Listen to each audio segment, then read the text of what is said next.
Yeah, we're live, 6:07. I'm a little bit early today. That's because I was busy doing all kinds of stuff. I found Sprint information that has got some dyno results. Kind of hard to see there in the light there. Chassis dyno stuff from way back before I did the land speed stuff. In fact, the photo that I have up, thumbnail that I have up, is from when I did the land speed stuff out at the Maxton Mile so long ago. And I have a bunch of airflow data on the heads that I found, the ported stuff.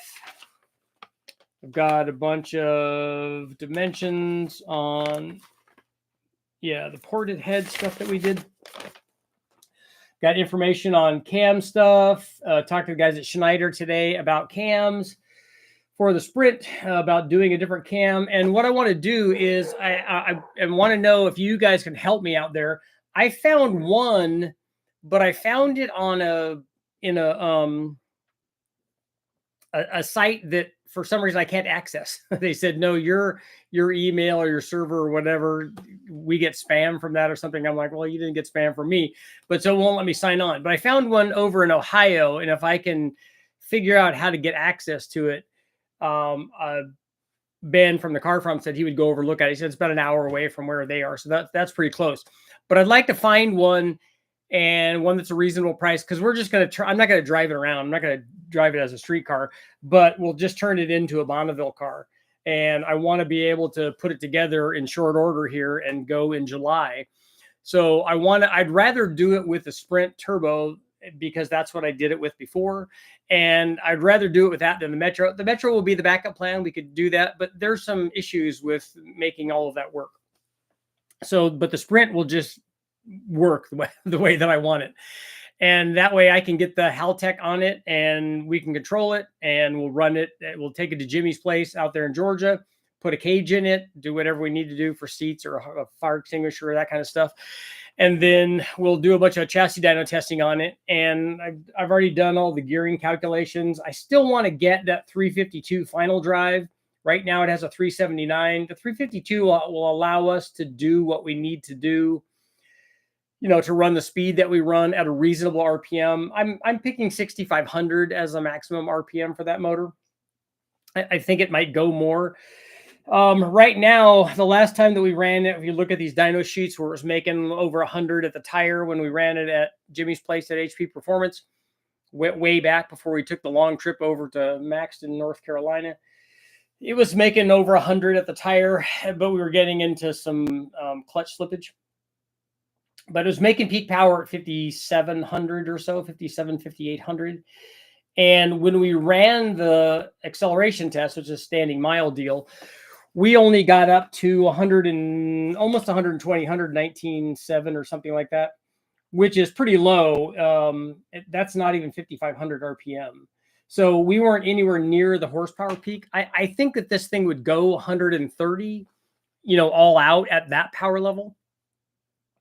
I'm pretty sure by the way that it was pulling and the fact that we weren't at the power peak yet, I think we could get really close to that. And then if we do the calculations on that, if that's the max, if that is indeed the maximum speed, then we could, if we double that power output, 150 should be no problem, which is kind of where I want to be. In fact, it calculates out at quite a bit more than that.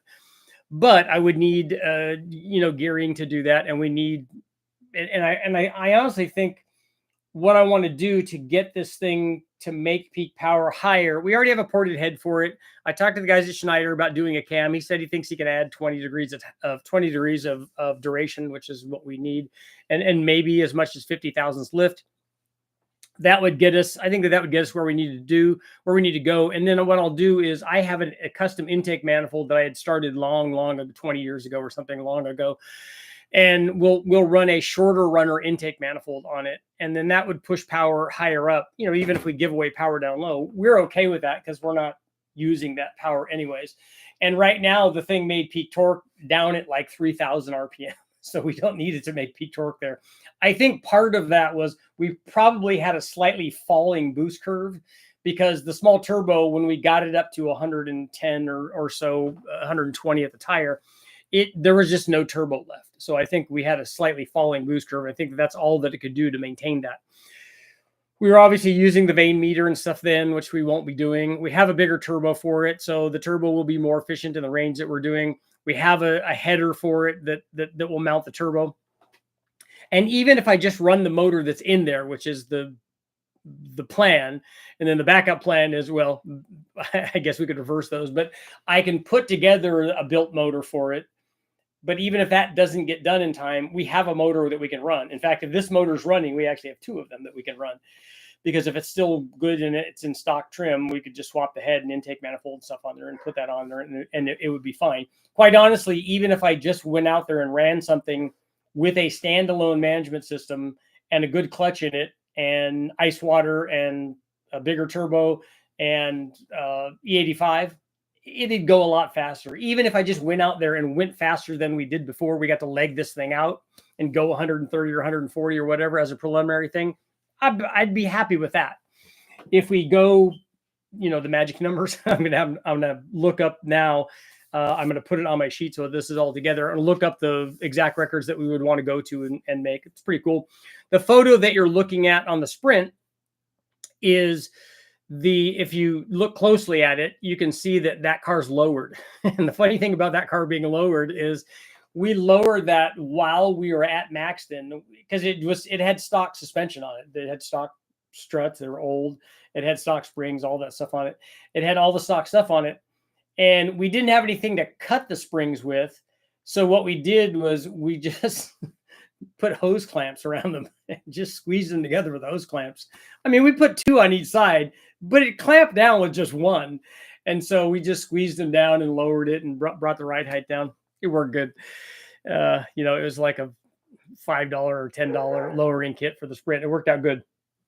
We were able to drop that pretty good and help with the aero. And so I was doing calculations on like 3 different tire sizes and then 2 sets of gearing, the gearing that's in it. And then, like I said, that 352 is just would be really sweet for me because then we could go really fast at not very high RPM. In fact, if we put a 23-inch tire on it, which right now the factory tire is 21.7. So if we went up an inch or 1.3 inches, we went up an inch and we put that 352 gear in it at 6,500, it'd be 167 miles an hour, which is, we'd have to have a lot of power to do that, I think. But it just goes to show you, how much speed potential there is. And I'd like to do that. Like I said, I'd like to, if this thing's chugging along at 6,000 RPM and break records, it should do that all day long. That would be really fun.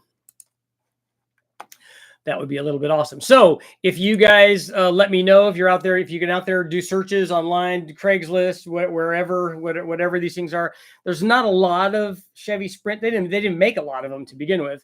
They only made them for 2 years. You can find some Fireflies and Cultists and things like that sometimes, but that would be up in Canada.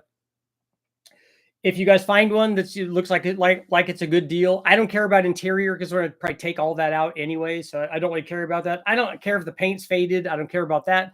What I want really is a good running one. If it runs and drives, it's got the transmission's in good shape, all of that, that's what I care about. All the rest of the stuff is, kind of easy to fix. And if we could get this thing, I'm thinking like 20 pounds on E85, big injectors. We'll use some of the injectors we got at richardholderperformance.com. Use those 1,000 cc's to get all the fuel in to our little 1 liter. The ported head is up a pretty fair bit from the stock one. It's not the ultimate one, but I don't have to worry about that. Like I said, I think with 5 or 10 more pounds of boost on the motor that we had, which was stock with a very, very minor ported head on it, stock cam and everything, that thing would have done it. It would have, gone fast enough, I think.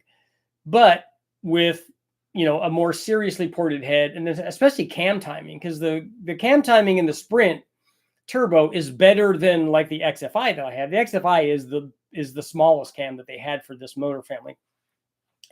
So we obviously wouldn't use that. But, if you have something that, 20 degrees of duration, that does too. If you go from a stock cam, like if you go from a LM7 cam to a low buck truck camshaft, that's probably about what it is, 190 to 210 or 212. If you do that, that's 60 horsepower on a V8. So what is it on a 1 liter? Is it 6 horsepower? but each little bit helps, and then it gets multiplied with boost. So a better turbo, a really good. The intercooler actually they had was not bad. It worked fairly well. I'll put a bigger cell in it, not for the fuel, but for the ice water. So we'll have a big ice water thing with a pump rather than just a little gas can that we use. It was just stuck in the engine compartment. So it will be done a lot better. And just having a standalone management system allowing me the vacuum advanced boost retard distributor worked good on that. It came factory with that, came factory with an intercooler and stuff. All of that worked fairly well, but just the vane meter would kind of get maxed out. And so for the level that we were at, it actually provided a fairly good air fuel. But I'd like to know exactly what the timing is, and so that we can tune it and bring the timing down for the boost levels that we were running. And it'd be nice to get the thing if we run it on ice water. They get super happy. Super happy with cold air and E85. It's going to make more power in E85. There's another 3 or 4 horsepower right there, just knocking them off. Let's see what you guys got going on. Sean Quinn, Scottish, what's going on? Greetings. Sprint turbo, yes, a Chevy Sprint turbo, 1 liters of pavement ripping torque. Didn't know Sprints had turbos. Yes, in 87 and 88 they did.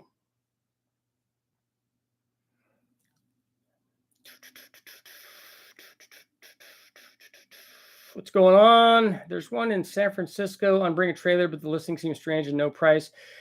I've seen some, and the other thing that I was talking to Jimmy about this, the other thing that drives me nuts about going on the internet and looking for this stuff is if you type in like Chevy 87 to 88 Chevy Sprint Turbo for sale, a bunch of stuff comes up from 2016 and 2004 and all of these things. I'm like, look, I don't know how to put in there, look, only tell me the stuff that's available for sale right now. Do you know approximately when you'll be able to see what used small block Chevy parts you have willing to sell? I know when I should send you an email with a list of what I'm looking for. Well, I can look the next time I go down, whenever that is.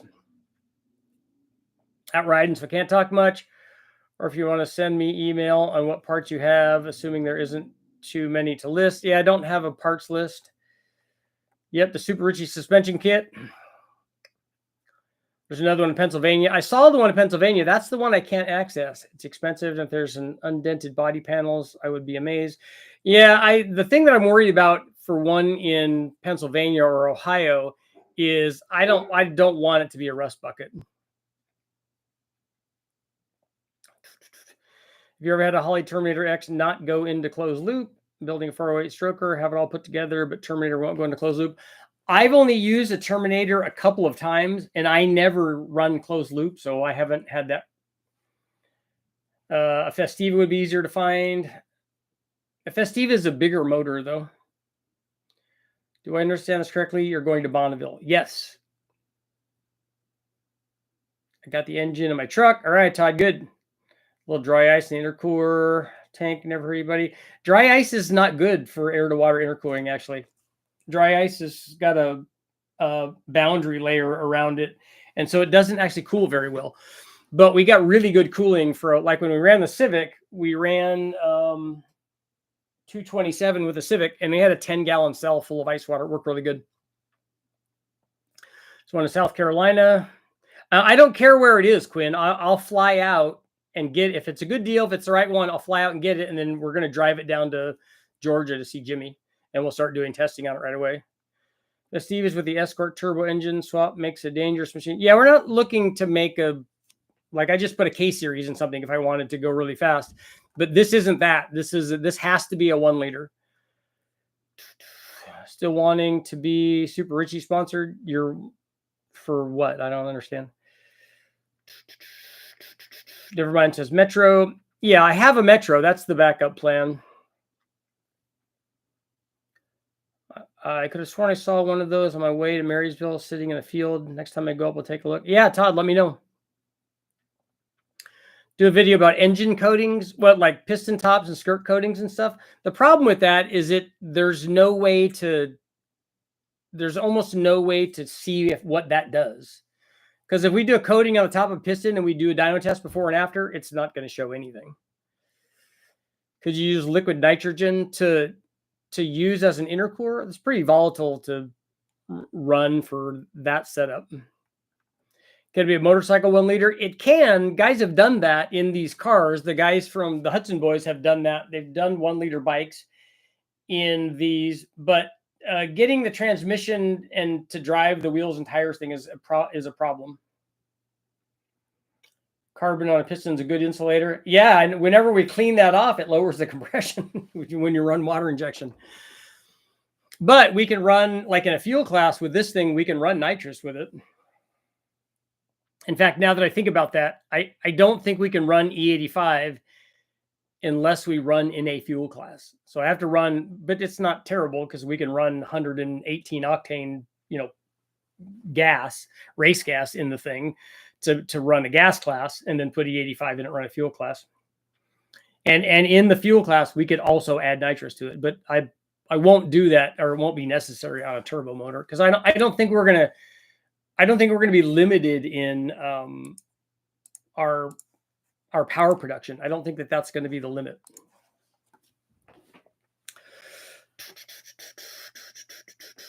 But some guys do that. They use that as their power adder, or use that in a fuel class. They have an NA motor that they run, and then they just add nitrous to it. And that's a good way to switch over to another class, rather than just going. Because if you had an NA motor and you ran it on race gas and then you ran it on E85, what some guys do is they'll run it on methanol, and they can make more power, a bit more power on methanol, but not like you can, on a turbo combination. 85 or 118 and a 250 shot on top of a motor that only makes 250. That'd be a lot. We're talking about a motor where we're adding boost, and it's adding like 3 horsepower. It's a lot.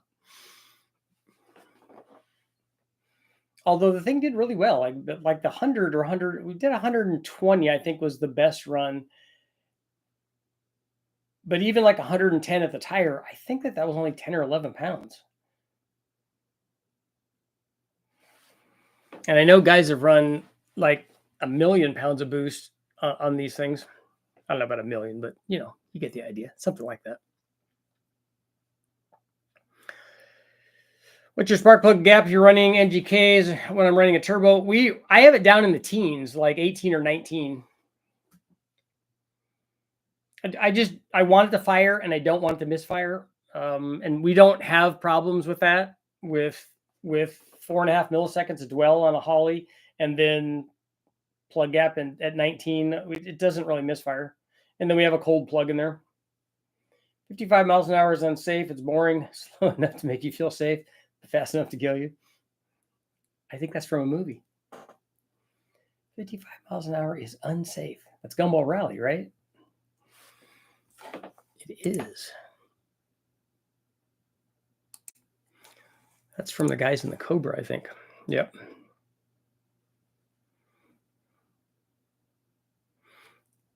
And that's awesome. I'm a big fan of both those cars, of the Cobra and the Daytona, the Ferrari Daytona. But a person driving across the country in a race like that in a Cobra, you'd be destroyed by the time you got the end of that.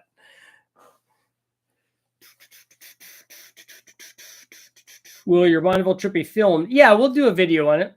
We'll do a video. I'll do videos on the buildups. I don't know who watches that stuff, because I don't know who else likes this stuff, but I do, and I think it's cool.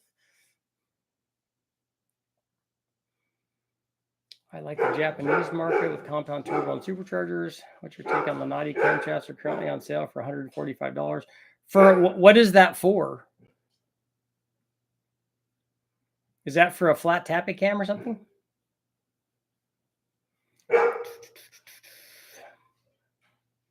I accidentally bought copper TR55. Should return them and get different ones. Stock LS1. No, we did. If you watch that video that I did, the Autolite copper ones did really good.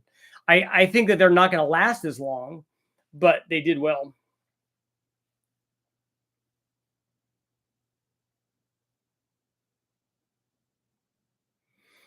Jonathan, that seems like really low for Lenati. I'd make sure that they're genuine stuff. Copper TR55s. Yeah, the copper stuff did really well. In fact, a lot of guys, especially older guys, swear by copper plugs and say, oh, they make more power. And if they do, they're not going to do it. They're not going to do it for long. That's one thing about the precious metal plugs is they seem to last a long time. But yeah, they'll work fine. I don't know how long people, well, anymore, like in a new vehicle, heck, we run the junkyard plugs, put those back in. Sometimes we just clean them if they need to be cleaned and put them in. And if they work, they work. We're like, hey, that's a win. We don't have to buy plugs. Comes in Edelbrock, Fast, and Russell box. I figure it's too cheap to not buy one. Okay, yeah, you could try it. I don't know why they would be doing that. I thought Lenati was owned by Comp or Holly, one of those guys. Cross country into Cobra. Eagles bleeding kidneys. Yeah, it'd be and the noise from a side pipe exhaust. I don't know if you've ever driven one for very long, but droning down the freeway, especially if you were going fast, it'd be miserable. We'd like to know what to do with junkyard motors and using MLS gaskets. Heads can be resurfaced, but what about the block? Ideally, it should be. The factory one has an MLS gasket on it. And if it did, the RA number was already there. We've put them on there and run them like that. I don't, it's not something that I would do if I was trying to do maximum boost. I would, like on the big bang motors, we took them apart and had the deck machined on them just to make, because I didn't want to blow a head gasket because there was not enough sealing there because we didn't do our job. I didn't want that to be the limitation of the big bang stuff. I wanted the limitation to be some sort of strength issue on the block crank rods or pistons, and didn't want the head gasket to be an issue. So we surfaced the deck of the heads and surfaced the deck of the block and made sure that they sealed and put good head gaskets on it. On the last one, on the Gen 6 or on the Gen 4 6-liter, we even put the CA625 ARP head studs on it, and those are really good. A 1-liter EcoBoost, yeah, you could do that.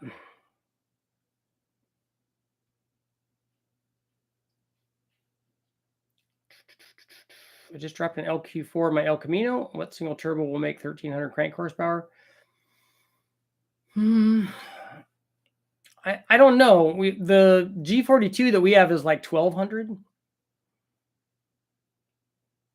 So I don't know what maybe the G42 1450 will do that.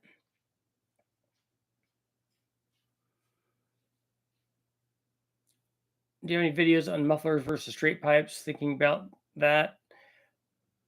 Well, a good muffler doesn't do anything different than a straight pipe does. It makes the same power. Super late to the party. You're looking for a stock motor? No, I'm looking for a Chevy Sprint Turbo, the car. Exhaust for my project car, torn between drone and speed. You can get mufflers on there that don't do anything to power and just quiet it down. Have you ever driven an RX-7? Yes. Saw John Deere equipment with rotary and made 1,100 horsepower. Oh, John Deere experimented with rotaries? Okay. I saw your video about picking the right turbo. Didn't really know which ones to choose. I want to make 1,000 wheel horsepower. Then the G42 will do 1,000 wheel horsepower. Well, the whole car I see. Yeah, that's a Chevy Sprint Turbo. 87 to 88 is the car that I'm looking for. Those are the years that they made it. A Firefly would be good, or a Cultus, but those are, you'd be really hard pressed to find those. Unless I have my Canadian brethren up there, maybe.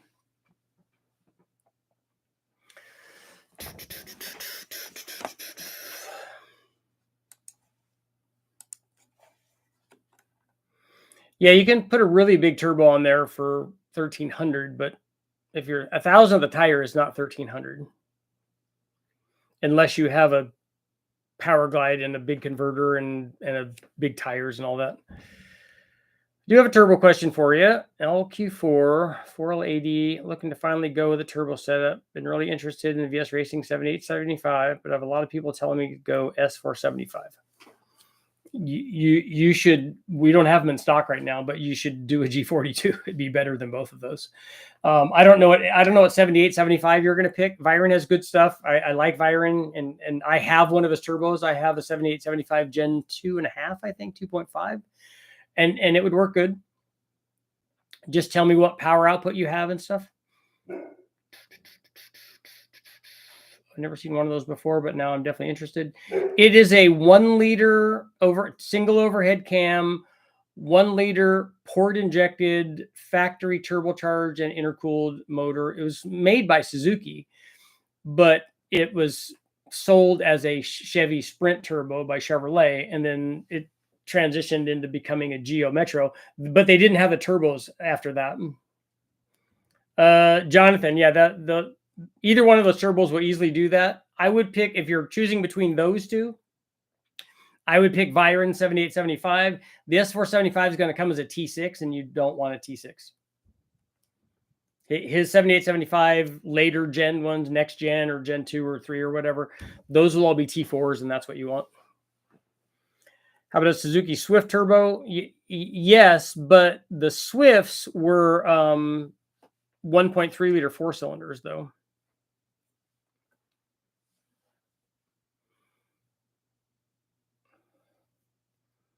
They had some cool ones, just like a Swift GT was the twin cam 16 valve motor, but it was a 4 cylinder, and that motor's too big for what we're doing.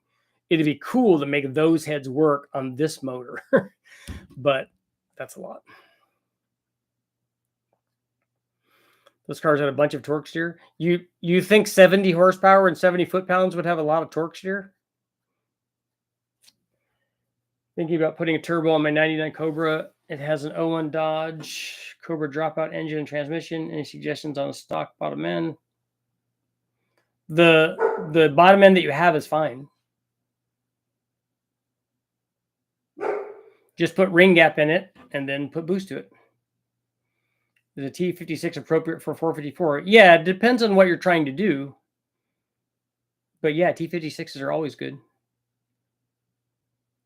Holding on my phone and Freiburger on the TV, watching him cut an alternator. Why is he abusing the alternator? Cutting it to fit. Okay. Hey, sometimes you got to make modifications. Man, I'm excited. I haven't driven a Sprint turbo in a really long time. And that Metro I have is just not good inside. Hello, doggy. Hello, Brady. What are you doing? Hello. What are you doing? Go get up there. I know you don't want to jump out. Hello. I know you're a good boy. You are. Did you make sure that nobody's trying to attack us out the front window? Huh? What are you doing? Look who's there. Look who's there. That's you. You just want to be in camera, huh? You just want to be in camera. I know. Okay. Yes, 1 liters of pavement ripping torque. It actually, this motor did make, even at the tire, it made more torque than it did horsepower. It made 118 foot-pounds of torque. Man, it did that early. Yeah, like at 3,000 RPM or so. And just had a falling torque curve, which tells you that there's a lot left there for configuring the motor with camshaft and runner length and stuff. I have a question about primary size on long tube headers. I have a 5.9 Magnum, has a dual plane, carb setup, mild aftermarket cam, a shorty headers. Those are for a turbo setup. Okay. The answer is for your thing, either 1 5/8 or 1 3/4 if you're doing long tube headers on that.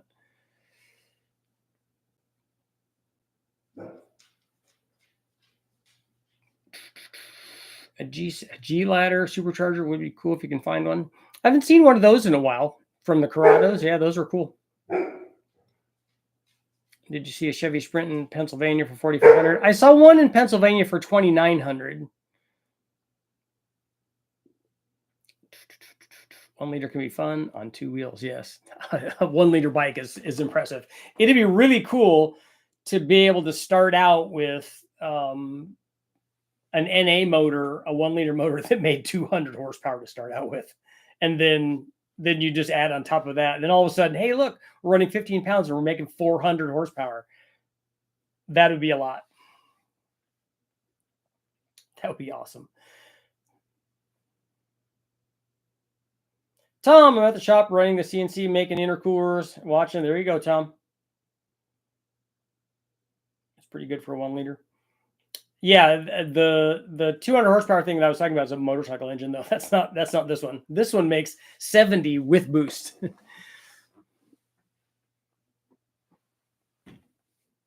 That's what the factory was.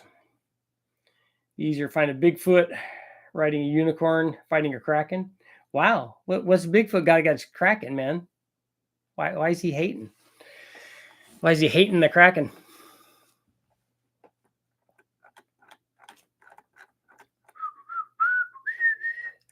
So we sold out of turbos, but the good news is the cams are back in stock.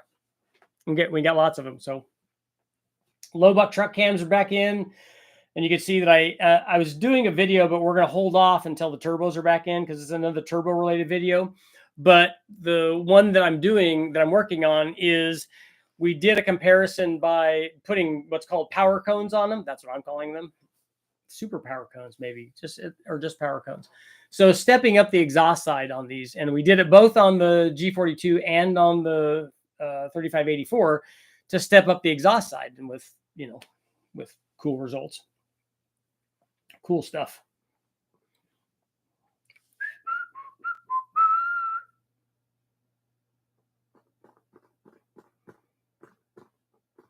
Jack Frost is a bit of a two-wheel legend.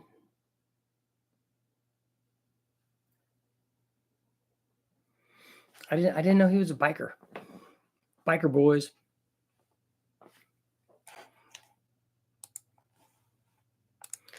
Biker boys. That I still go on and answer a bunch of questions from people about, because they're still stuck on this. Oh, I'm gonna run. I'm doing a Turbo 5.3 and these guys are recommending a stage 3 or a stage 4 turbo cam. I'm like, no, don't do that. You don't want that. That's not going to help you make power. You want a small one. You want a hey, let's get response rate. Like the testing that we did with these, all of the, we ran a bunch of turbos. We ran like 8 of them, but we ran it with the low buck truck cam. And the good thing about that is, like, we, at 15 pounds, we're like over 900 horsepower on the bigger turbo, and you just keep going up in boost, and it just keeps going up. And the turbo is getting happy now. It's like, hey, let's go up and party up in the 4-digit power level area. It's just boost. But the nice thing is you got better response. So long runner intake manifold, small camshaft, put the turbo on it. And if you put that turbo on a 6 liter, hey, see, it's even better. C3 is good for a drag car, but that's about it. Yeah, and maybe if you have a 3,500 stall or something, you could get away with that, but you don't have to. The things that the people that I'm selling to are not that. They're not the 2-step 3,500 stall 8,000 RPM guys. They can do what they can do. I'm more interested in providing stuff for the guy that takes his car out, or truck or whatever, out on the road and drives it around and just wants to mash on it and wants immediate boost. Well, that's how you get it. You put a good small cam in it, like that low buck truck, a Truck Norris, a Chupacabra, something small, not a stage 2 or stage 3. You don't need that. Put that on, put a responsive turbo on, a long runner intake manifold, all the things that help you make low speed torque. And then the fun starts early, man. What other cam would you run on a street Mustang other than a TFS stage 3 to achieve what?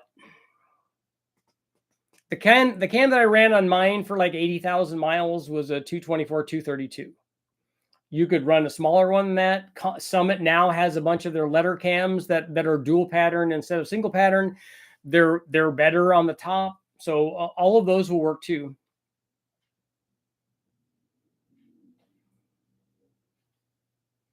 Speed Demon Jack Frost beats Guy Martin speed record on his boosted Hayabusa. All right. 3/4 turbo cam. They're all turbo cams, but 3/4 race. Curious, how much boost can a Gen 2 350 LT1 block handle? Well, you should go look at what is that the Snot Rocket, or what is it? What is that guy's LT1 deal that he drag races that runs 2s or 4s or 6s or whatever? What is that? No, that's not what it's called, right? What's the LT1 base car? He runs a lot. They're not running the stock block anymore, but it will take a lot. The block is not going to be the limitation. The stock rods and pistons would be the limitation if you're running a stock one. The T56 swap is going good. LT1 is too expensive to build to the horsepower limit.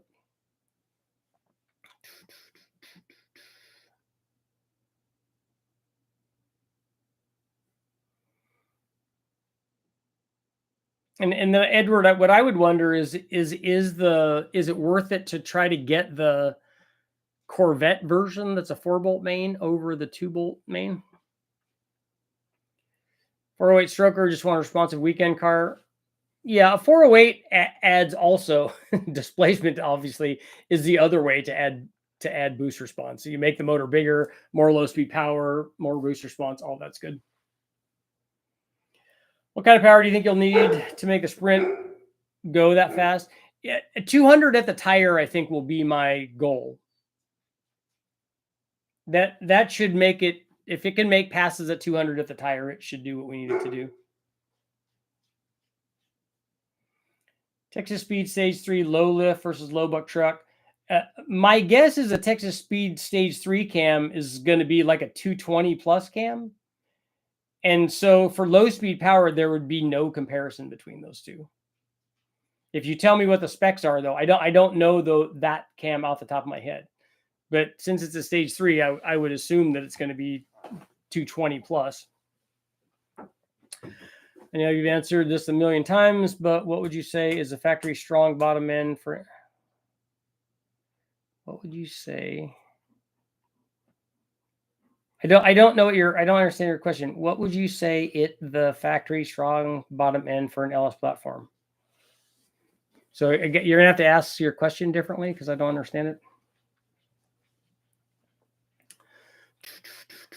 On a 408, your cam, you could run a Stage 1 or 2 turbo cam on that and have response from a 408.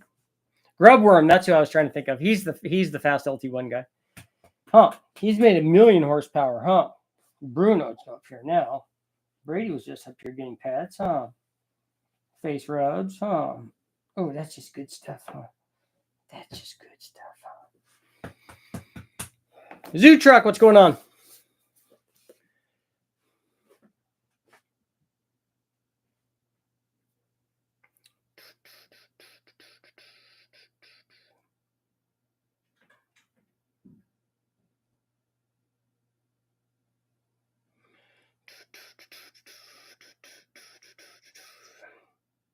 Strongest LS bottom end from the factory for boost. In any of the iron blocks. And then maybe the strongest one might be the LS9, but I don't know that for sure.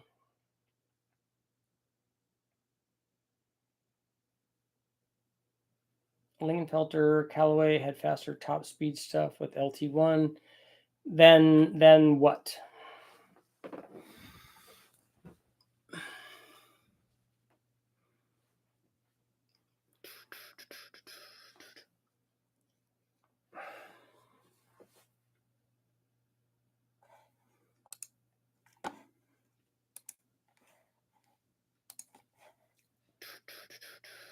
Gen 4, 8 to 13 had better rotating assembly.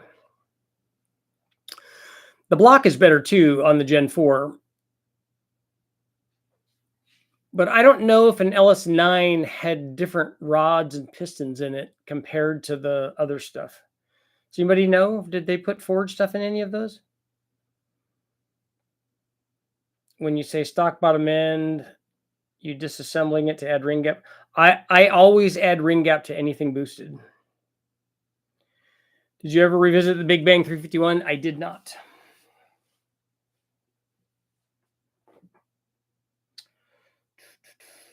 Thought the LS9 was an aluminum block.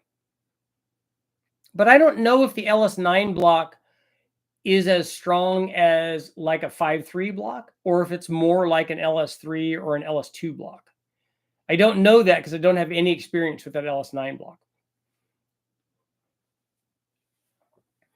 But there's no shortage of power that you can make from your run-of-the-mill LM7 iron 5.3 or iron 4.8 or iron 6 liter, any of those. LQ9. LR4 is the one I was trying to think of on the 4.8 liter. Those are good too. They just don't, it's smaller displacement, so it doesn't spool up the turbo as fast. I think the 5.3 would be stronger, thicker walls. That's exactly why I did the big bangs out of the 6 liters, because people were saying that, you'll blow head gaskets because there's not enough room in between the bores. That's nonsense. The bigger motor makes more power. No, I never tried to run 60 or 70 pounds of boost where the head gas, where that might become an issue. But I think that the deck thickness on the head would be an issue before that distance is going to be an issue. Have any recommendations on a T4 turbo for a stock bottom end 4.8 with the BTR twin turbo stage 2 cam E85? Currently have a 7875 and needing to upgrade. Well, how much more power are you trying to make?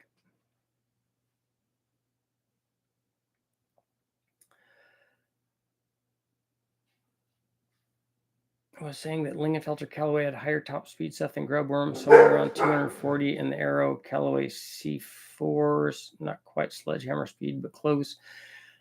I don't know where you're talking about for those speeds. I don't know where they ever did that. I don't ever remember hearing anybody go 240 in any of those, other than the Sledgehammer did, the 258 or whatever they did.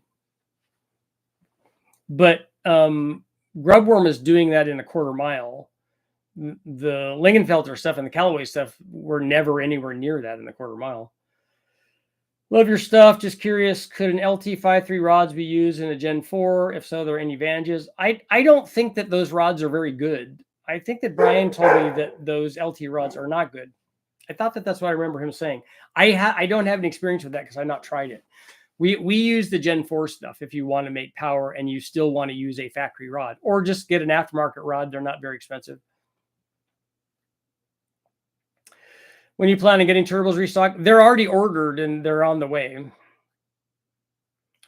you consider it a gap ring on a stock bottom engine, stock bottom end? Yes, I do. It's still all, it is the original ring. It's the original piston, the original rod, crank, and all that.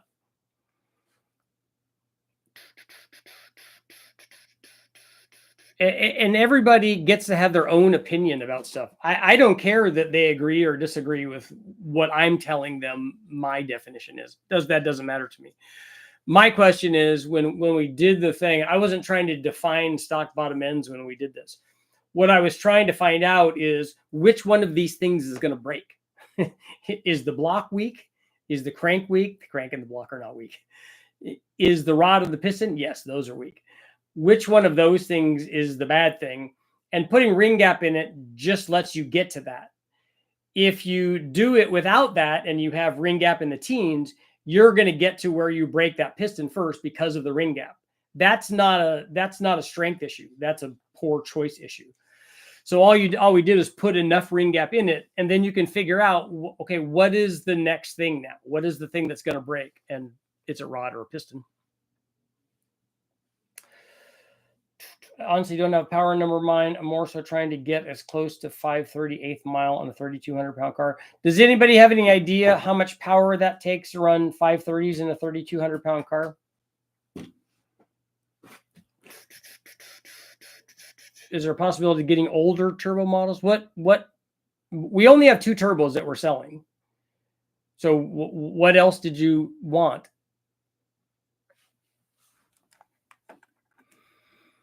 I don't really want to go into the turbo business like VS Racing and some of these other guys. I don't want to have 15 or 20 or 100 different turbos to offer. I'm not really interested in that any more than I want to have umpteen different camshafts for satisfying every possible cam interest.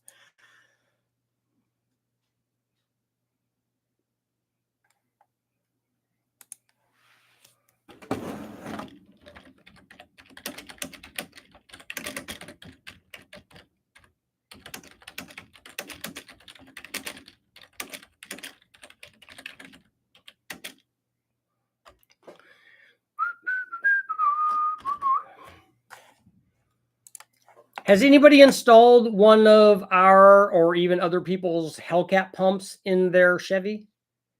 Is it I haven't put one of those in to like my truck or anything yet. Is it a cut and splice thing? How much different is it than how much different is the pump body than a factory one? Does it just kind of bolt in? Put new piston rings in my Trailblazer SS. Do I have to seat them in or just run it like that? You should break that in with. Did you do anything? Did you remachine the cylinder bores too? Did you hone them or bore them? Or did you just put new rings in?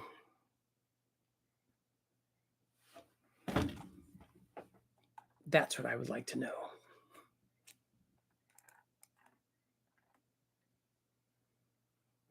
That's my question. I never experienced 100% stock long block Gen 2 LT1. We'll live a long time with a 170 shot, 5 shot with a stock tune, but a 200 shot, the ring gap left. Thinking about buying a C4 Corvette with a ProCharger P1SC is pushing 15 pounds safe on a stock block without ring gap, but with good safe fuel. No. Because you don't know what the ring gap is. What if it's 10? What if it's about ready to break right now? You just don't know what it is. That's the problem.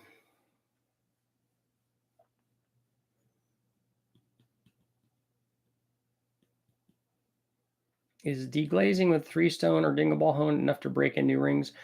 I've done that a lot.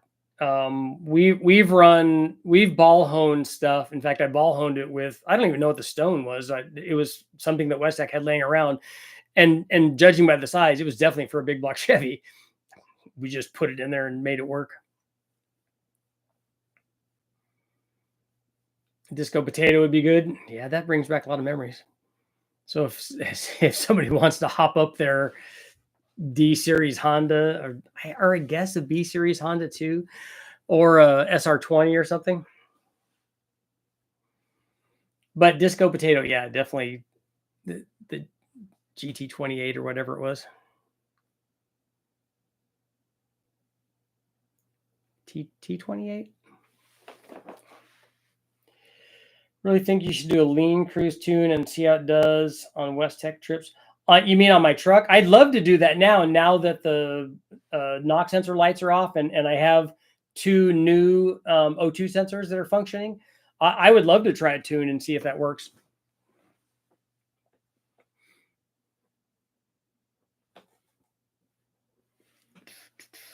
How different is it to ring?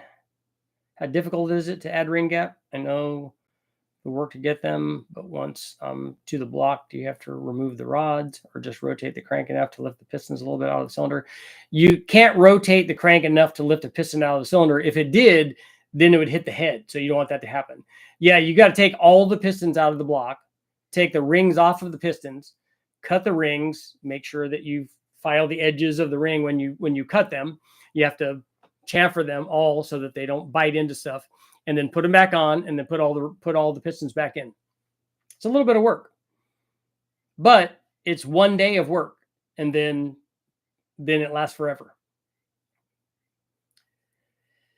It was running good, but just got a DOD lifter tick, so I did a full rebuild, new rods, main bearings, cam bearings, piston rings. I'm just sure if it has to seat them in or what. Yeah, I'm curious as to why you put new rings in it if it was already running good. But yeah, you should give those rings a chance to seat in. Stock factor ring gap on the Gen 2 is 18. I'm sure in the factory manual that they gave a range for ring gap. Look at the highly reviewed ring tool on Summit.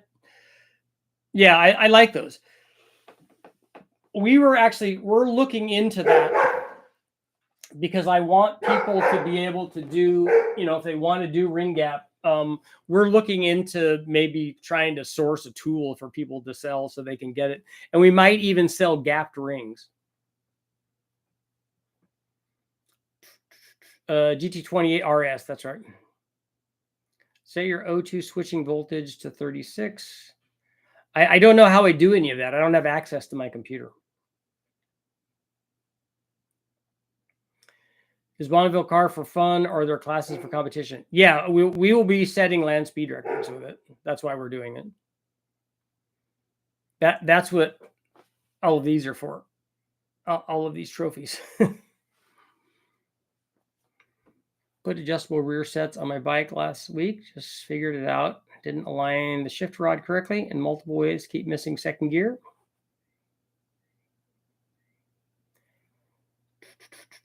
Thank you guys. I love the old LT1 and the way it sounds. They are good motors. And if you talk to the LT1 and LT4 guys, they will tell you how much better it is than an LS. The thing that I think hurts it is the intake manifold. Now it's better at higher RPM than a TPI one, than a really long runner TPI is, and that can allow it to make more power. I would also argue that the heads on the LT1 are better than the L98 heads are. At least I think that they are. But that intake manifold is not as good as a LS intake manifold is. Your HP tuner guy knows how to. Yeah, but I would have to be at West Tech for that to happen.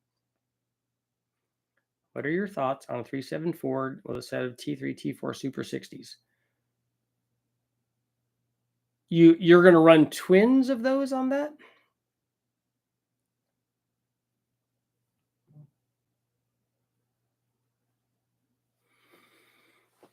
You're going to run the twinsies? I don't know. Super 60s? Yeah, that's probably enough.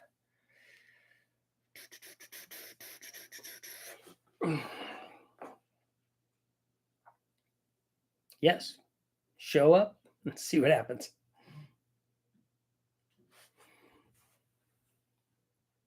Hello.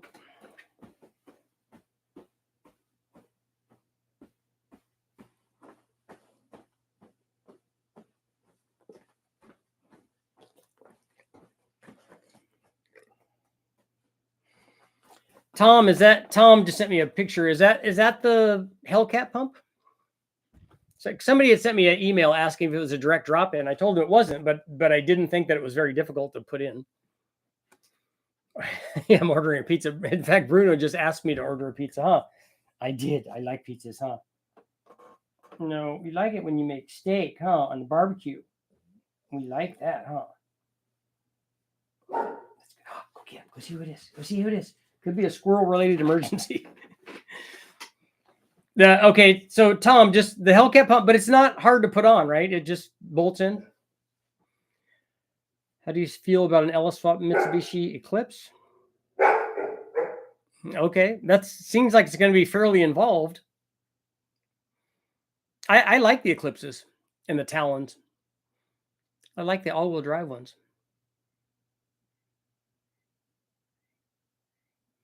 The guys at Road Race Engineering used to beat the snot out of those things. They used to fly around with those and jump up over the speed bumps. Huh. They did. And they used to spray paint their dog with their logo on there. Do you want me to put Richard Olden Performance on you? We'd have to loop it all the way around, huh? What an XR6 Turbo Sprint. Only find them in Australia. That's a different kind of sprint. that's a much bigger one. Fatted LT1 with mild bolt-ons and small cam LS coil swap, and stock LS1 is better. You went to the trouble of doing a coil swap on it? You see exotics out driving around your city, or you're in more rural? No, I don't see that. I mean, we have I've seen a Lamborghini here, and I've seen a couple of Ferraris and stuff, but not. I don't live in Beverly Hills or anything, so it's not like that. Or if you go down to like a Walnut Creek area down there, there's more of that. You like the Mitsubishi Conquest? Yeah, I'm actually a Starion owner. I owned a Starion. I also had a Mitsubishi Mirage Turbo. I love my 94 Firebird Formula, LT1 350, stock heads, forged rotating assembly, stock as cast pistons, carb swap, and a 200 shot, 554 and 860 foot-pounds. Was it a automatic? Good luck finding a Sprint Turbo. There's a couple of them out there, but not a lot. Wish we had a bear over here. Status update on the Fox swap. Thought that was a Turbo 400 with a 3000 stall and a Ford 8.8. Some people say it was just converter flash, but also a cut of 133. Yeah, 860 foot-pounds and 554 horsepower. That's converter. But it probably feels like that though when you're behind the wheel, when you're launching it, because that's what converters do.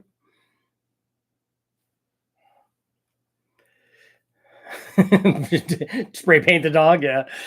I'm sure that they did. I think that they use the spray paint that girls use on their hair for Halloween and stuff. They didn't just use Krylon on their dog.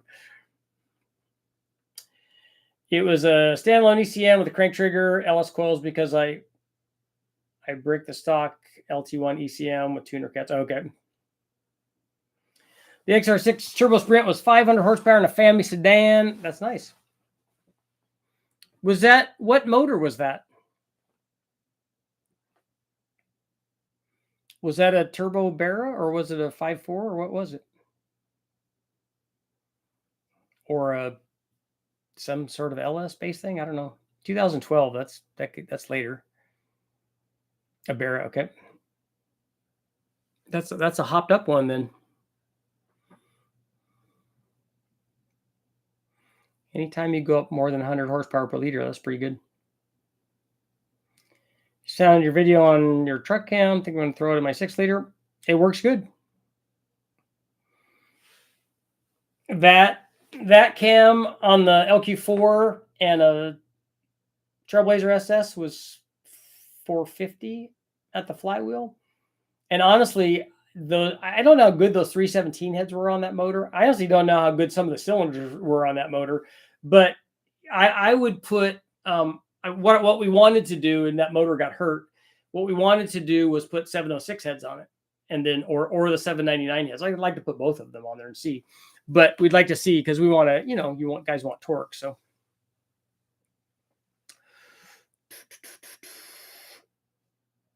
thoughts on torque head 24x conversion for an LT1? I don't know what you mean.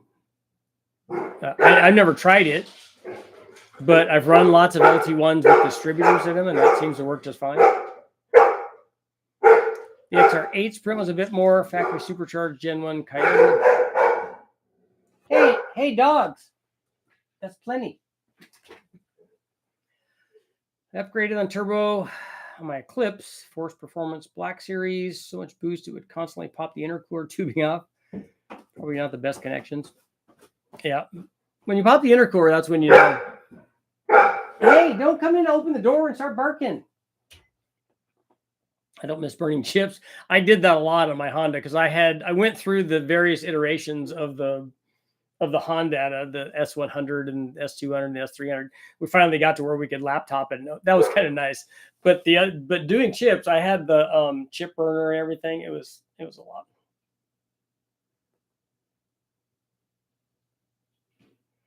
The dogs are saying hi. I know they want to talk to everybody, and that's how the deal is.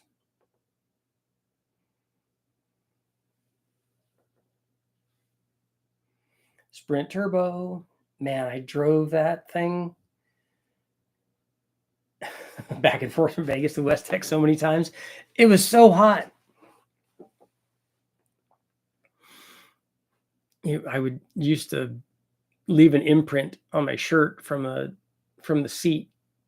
It was terrible.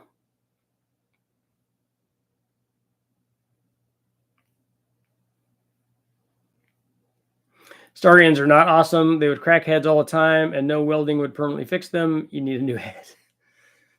Why are you hating on Starions, man? Richard, we have bears in the USA, the Chevy Vortec 4200, the Maribera.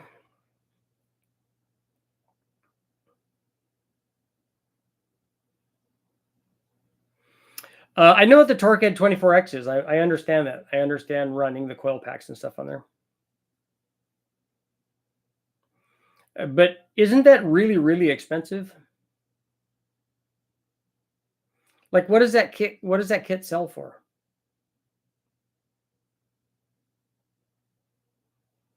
Is it like a couple grand? Yeah, Tim, they're talking about the Atlas motor.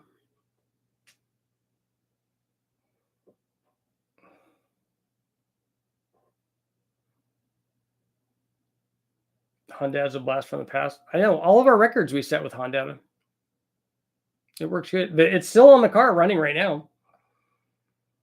It's still good. I'm sure John is still going out again to run that thing.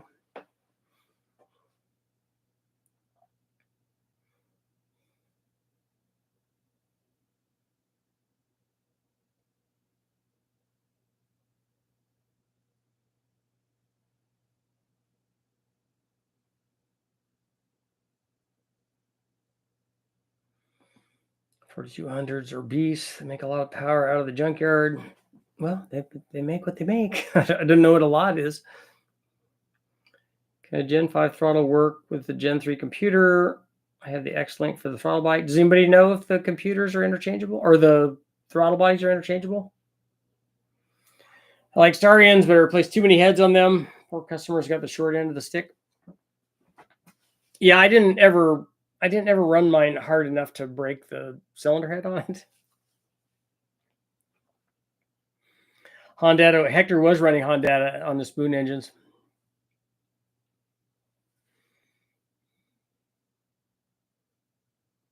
He was. Hector's like that. That's how Hector rolls, man. I thought Honda was awesome when we were using that because that was like fancy stuff. How much timing have you seen on the built 383 LT1? I haven't done that.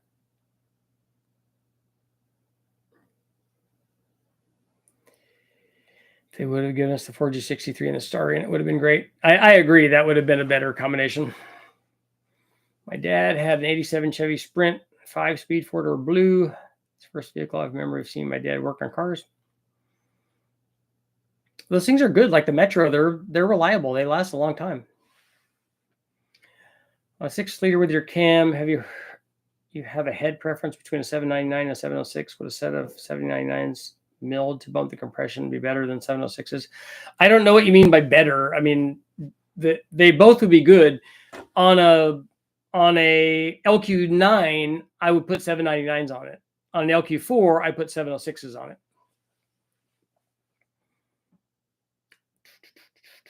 I love the 4G63. Yeah. Those are good. They made a lot of power.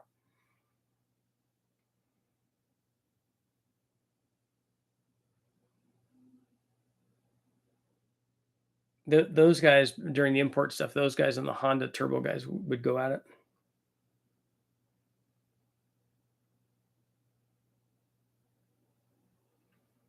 $24X kit is expensive. I just used a 95 to 96 cover and had a friend water jet a wheel, then a hole saw and welded the intake for a dummy distributor cam signal.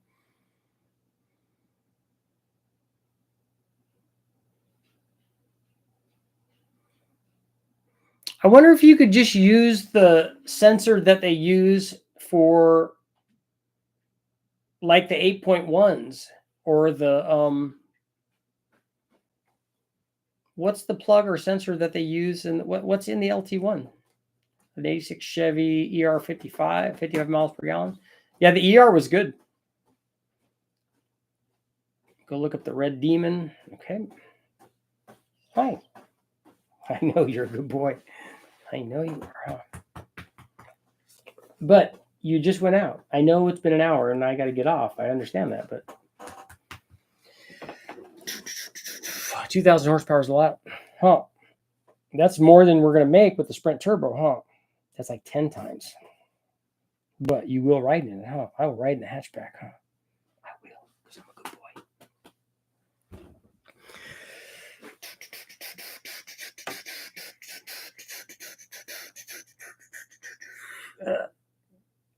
boy. Small block Chevy base stuff.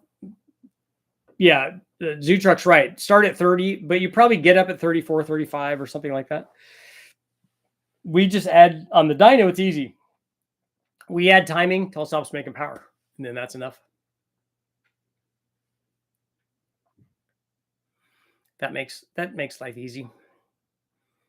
It's easy for it to say, hey, look, I'm at 11 to 1 or I'm at 15 to 1. Then we go, oh, yeah, we got to add fuel or we got to take away fuel. It's got to be something different.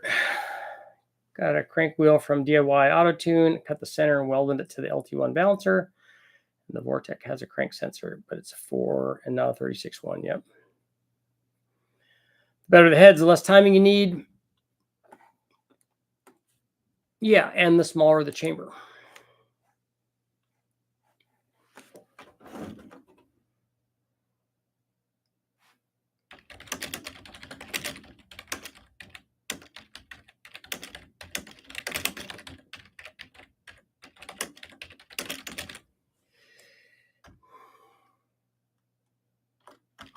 Cap locks.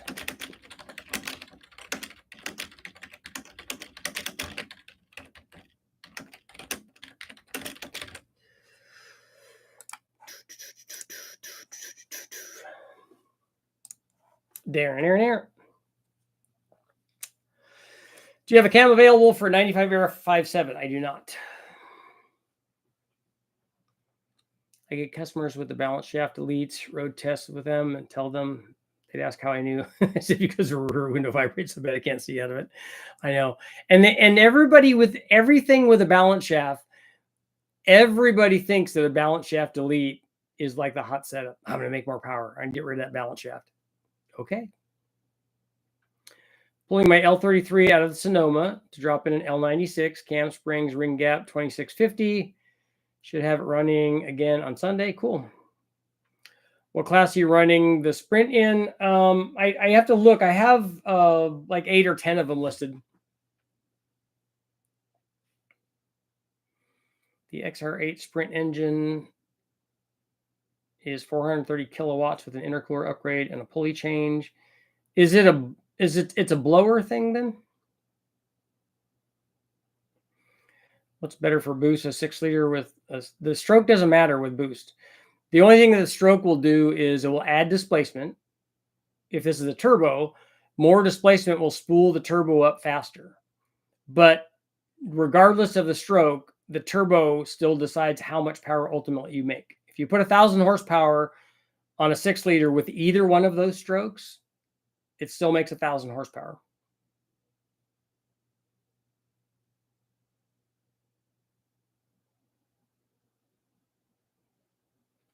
My business partner at the tuning business got an Evo drag car imported from California, including shipping, import duty, and other costs. It was about half the cost of what we could have built it ourselves in the UK. It's just an expensive deal over there. Took the balance shaft out of my 3800 and put it back in. What type of race are you running the Sprint in? It's a Bonneville land speed. Will a twin GT35 make 900? Our GT35 will make 900 with one of them. The GTX 3584 RS on the right motor is rated at 900. Two of them will make way more than that. I deleted the ballot shafts in my Ecotech. First engine auto deleted the shafts.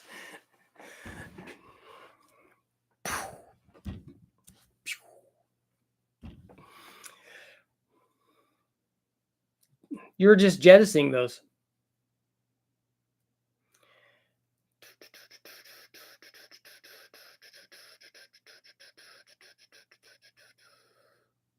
I don't know what a Cali crank is, Bob.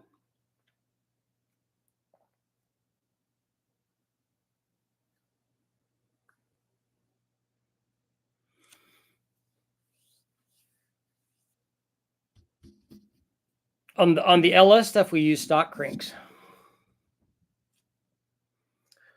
What do you think the horsepower limit? A single Hellcat pump is about 800 at the tire, probably. I think with E85, more than that with fuel.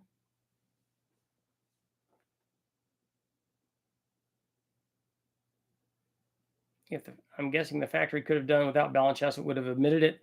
It'd be less money, but their goal is not power. They made their power goal very easy. They walked in the first day and they made the power goal. The other things, because the people that are here and the people that we watching this, performance people, we want something else. Then we are a very, very tiny community, which is why everybody should be happy and get along and help each other. All of the rest of the people that buy cars, the millions of other people that buy cars, look at it as a toaster. It's a disposable thing that just gets them from point A to point B. It's just a utilitarian thing. And so for those people, the engineers have to make the engine and the car and stuff do the things that all of those people want it to do, not us. It's got to be smooth and quiet, and it's got to be all these things. And so they have to have balance shafts. Otherwise, people are like, oh, I can't have, that's too much vibration. It's worth putting a forged crank if you're trying to hit 800 to 900 horsepower. Not on a LS, it's not. Love my Starion. It could carve a corner. No, we've done, hundreds of runs at 1,000 horsepower on cast cranks, and the crank is never the thing that we worry about anymore.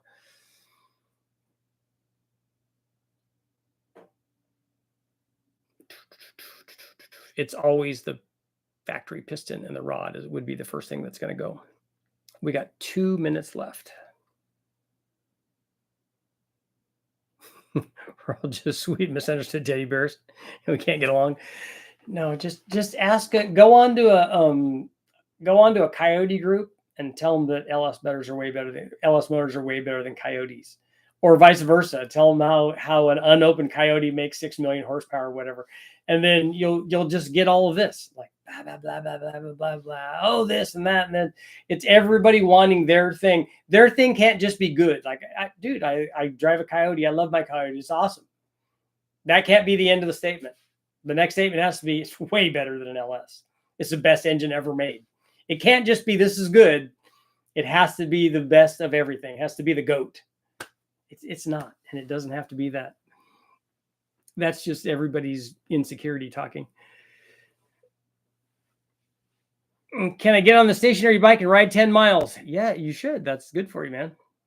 I didn't run today. I should have. It was raining a bit today, but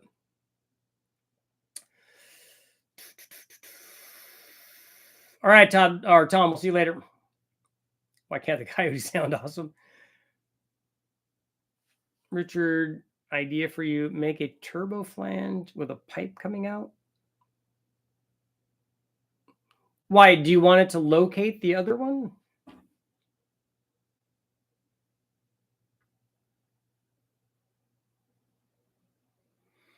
What's the idea of a what's the tube coming out for?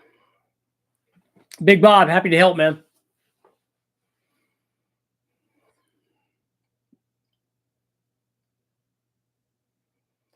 Oh, you don't want to be welding the pipe to a turbo flange? So you'd rather weld it poorly after that flange? At least the flange is thick. It is sometimes harder welding the tubing, depending on the thickness of the tubing, to the flange. But when I'm welding those, I just spend most of the time on the flange and then just dip over to where the tube is. I'm not a welder, but that seems to work for me. And start designing my Y pipe for the hot side. Richard, with heads that are too big for my 540, there's no such thing. And not wanting to spin it higher than 7,000. Will nitrous help with the heads too big issue? Does nitrous boost fix everything? Yes, you can make whatever power you want to make with, certainly with boost, and to some extent with nitrous. Ford's always been the underdog in displacement, although not in the 460 era, because you could make 557s out of those. Helen Keller came by and said that my own sucked. Yeah, my welding's like that. But I don't care. I'm welding it so that I can get my dyno test done. That's all I care about. Flathead Ford was once the golden ticket. Yep. Brand favoritism is not practical. No, I don't mind somebody being brand favorite. Like, I'm okay with somebody liking, okay, a 69 Z28 with a DZ302. That's the best car ever made. Okay, you can feel that way and you can love it, and that's great. But another guy that likes the Boss 302 thinks that's the best car ever made. That's great. But you guys shouldn't be arguing. You guys are arguing about the same car. It's exactly the same car. It's a 302. It has the same brakes, has the same tires, has the same suspension, is raced in the same series, and they're both awesome. The design of both of those cars is just flat out awesome. So you guys should be, buying each other drinks. Wanting to build an LS 6-liter, 1,000 horsepower. Should I get someone to do my tune or go with the Holley system and the screen? Well, the Holley system and the screen isn't what's going to do the tune for you. You have to do that. So you have to know what it needs. So you have to be a tuner for that. And that's not an easy thing unless you have a lot of experience doing that. Putting a Gen 4.8 Gen 4 into a swap. I'm going to run NA at the first, turbo it later, and gap the rings and run A. Yeah, you can add gap now. While you have it apart, you may as well put the gap in it. It's not going to hurt anything. Preheat the flange in your oven. Yeah, I don't do that at West Tech. I don't preheat the flange, but that is a good idea. That would help. But I don't find it too bad to just do most of the welding on the flange and then just dip over to the tubing. And I think that some of our flanges on the V-bands for the turbo exit, I think that they have little receivers that receive the tube, and then you weld that. And so it works out pretty good. But yeah, preheating it all would be really nice. That'd make life a lot easier. Did everybody find a Sprint turbo for me? What piston and rod do you recommend for 800, 900 horsepower LS6? The ones that are in it would work just fine. If you want to put Forge stuff in it, go to Summit and get their Pro LS stuff. And on that note, it is time to go.